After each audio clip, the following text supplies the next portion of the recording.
श्री स्वामी समर्थ. भक्त हो, आज स्वामींकडे काही मागायचं नाही. हो, तुम्ही अगदी बरोबर ऐकलत. आज तुम्ही स्वामींकडे काहीही मागायचं नाही.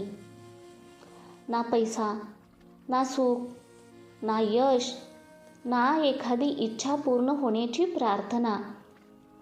आज पहिल्यांदा स्वामींकडे काही मागण्याऐवजी स्वामी तुम्हाला काय मागत आहेत हे ऐका.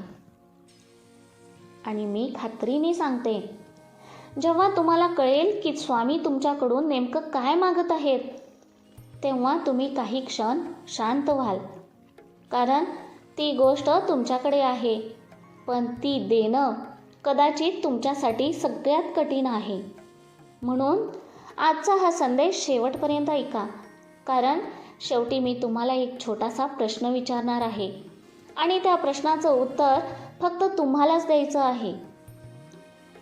भक्त हो, कल्पना करा, तुम्ही स्वामींच्या समोर उभे आहात. तुमच्या मनात खूप काही आहे.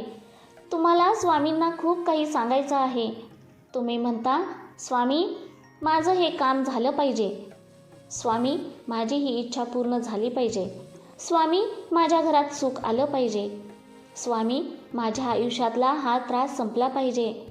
तुम्ही सगळं सांगून झाल्यावर तुम्ही स्वामींकडे पाहता आणि अचानक स्वामी तुमच्याकडे पाहून फक्त एकच गोष्ट म्हणतात, बाळा मला हे सगळं नको, मला फक्त एक गोष्ट दे.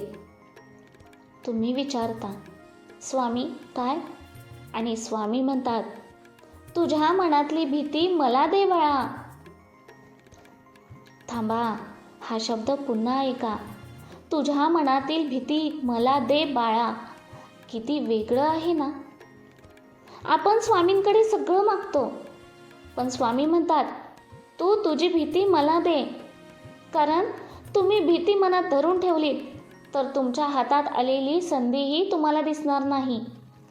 तुम्ही भीती मनात ठेवली तर तुमच्यासमोर उभा असलेला मार्गही तुम्हाला दिसणार नाही.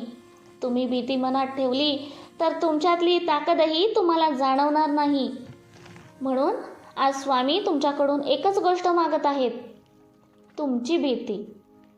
जर तुम्हाला वाटत असेल की तुमच्या मनातही एखादी भीती आहे जी तुम्ही कुणालाच सांगत नाही, तर कमेंटमध्ये फक्त लिहा, स्वामी माझी भीती तुमच्या चरणी. तुम्हाला तुमची भीती लिहायची गरज नाही, फक्त एवढंच लिहा. आणि जर हा संदेश तुमच्या मनाला भिडला असेल तर व्हिडिओला लाईक करा. तुमच्या एखाद्या स्वामी भक्ताला हा संदेश शेअर करा. आणि अशाच मनाला स्पर्श करणाऱ्या संदेशांसाठी स्वामी संदेश चॅनेलला सबस्क्राईब करा. पण भीती म्हणजे फक्त संकटाची भीती नसते. कधीकधी आपल्याला अपयशाची भीती असते. कधीकधी लोक काय म्हणतील याची भीती असते. कधी एखादी व्यक्ती आपल्यापासून दूर जाईल याची भीती असते. कधी उद्या काय होईल याची भीती असते. आणि सगळ्यात मोठी भीती, जर मी हरलो तर. पण मी तुम्हाला एक गोष्ट सांगते, ज्या व्यक्तीला अपयशाची भीती वाटते ती कदाचित आयुष्यात अनेक संधी गमावते. कारण ती प्रयत्न करण्याआधीच स्वतःला थांबवते. आणि ज्या व्यक्तीने आपली भीती स्वामींच्या चरणी ठेवली ती म्हणते, मी प्रयत्न करेन, पुढे काय होईल ते स्वामी पाहतील. याचा अर्थ असा नाही की भीती संपते. भीतीत असतेच, पण भीती असूनही पुढे जाण्याची ताकद मिळते. आणि कदाचित हीच स्वामींची खरी कृपा असते. तुमच्या आयुष्यात अशी एखादी गोष्ट आहे का जी तुम्हाला करायची आहे, पण फक्त भीतीमुळे तुम्ही थांबला आहात? जर हो तर कमेंटमध्ये लिहा, मी आता थांबणार नाही. ही कमेंट तुमच्यासाठी एक छोटासा संकल्प असू द्या. व्हिडिओ आवडत असेल तर लाईक करा. हा संदेश ज्याला धैर्याची गरज आहे त्याच्यापर्यंत शेअर करा. आणि स्वामी संदेश चॅनेलला सबस्क्राईब करा.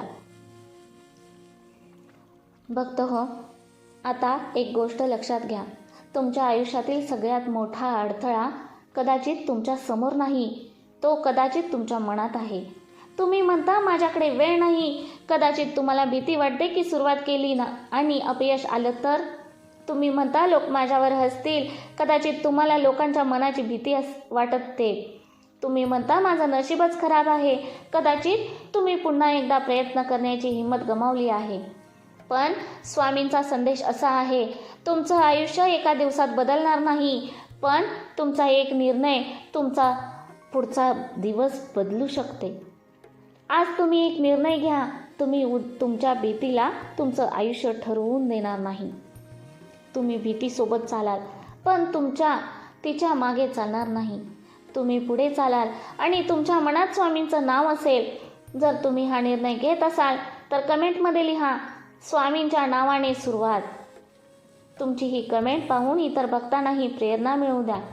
व्हिडिओला लाईक करा, हा संदेश शेअर करा आणि स्वामी संदेश चॅनेलला सबस्क्राईब करा. भक्त हो, आता मी तुम्हाला एक छोटीशी गोष्ट सांगते. एका भक्ताला एकदा खूप मोठी संधी मिळाली, पण त्याने ती स्वीकारली नाही. त्याला वाटलं, मी हे करू शकेन का? मी अपयशी झालो तर लोक काय म्हणतील? त्याने ती संधी सोडून दिली.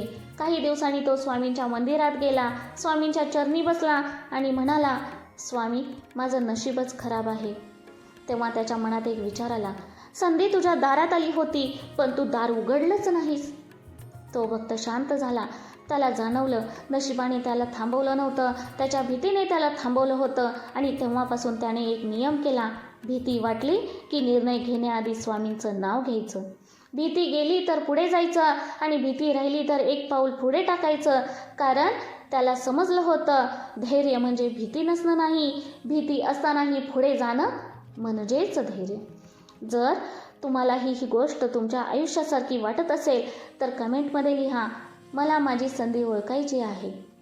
व्हिडिओ आवडला तर लाईक करा, शेअर करा आणि स्वामी संदेश चॅनेलला सबस्क्राईब करा.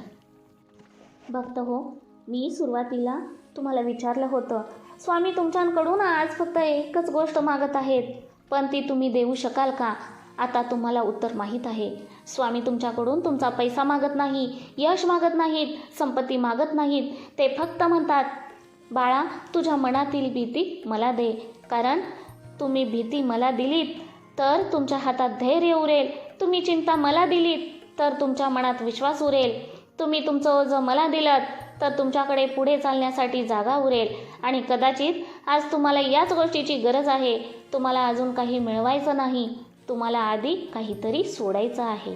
ते म्हणजे भीती, चिंता, नकारात्मक विचार आणि सतत स्वतःला कमी समजण्याची सवय. हे सगळं स्वामींच्या चरणी ठेवा आणि मग तुमच्या आयुष्याकडे पुन्हा बघा.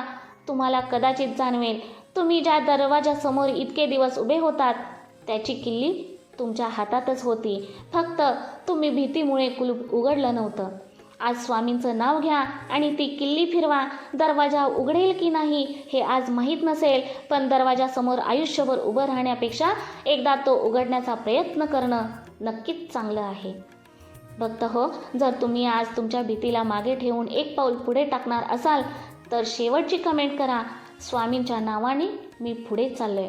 आणि जर आजचा हा संदेश तुमच्या मनाला खरोखर स्पर्श करून गेला असेल तर लाईक करा, शेअर करा आणि अशाच नवीन दमदार आणि मनाला स्पर्श करणाऱ्या स्वामी संदेशांसाठी स्वामी संदेश चॅनेलला आत्ताच सबस्क्राईब करा. श्री स्वामी समर्थ.